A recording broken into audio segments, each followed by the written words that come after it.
Hi and welcome to this video on the difference between atoms and molecules. Atoms and molecules are both basic building blocks of matter, but they are not the same thing. Understanding the distinction between these two concepts is important for anyone interested in chemistry or the physical properties of matter. An atom is the smallest unit of matter that retains the properties of an element.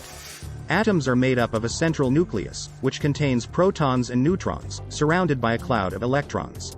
The number of protons in an atom's nucleus determines the element it belongs to.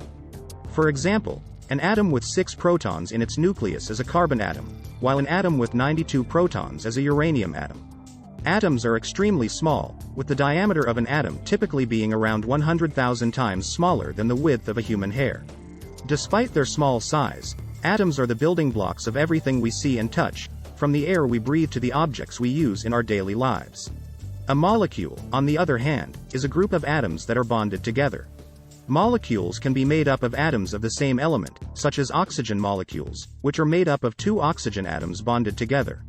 Or, they can be made up of atoms of different elements, such as water molecules, which are made up of 2 hydrogen atoms bonded to 1 oxygen atom. Molecules can be much larger than atoms, and their properties are often very different from the individual atoms that make them up.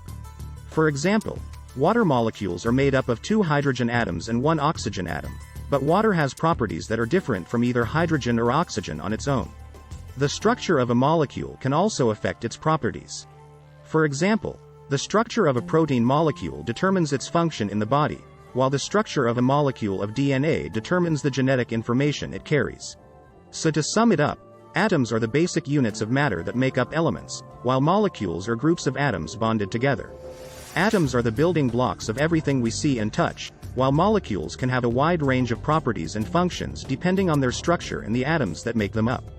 I hope this helps clarify the difference between atoms and molecules. Thanks for watching.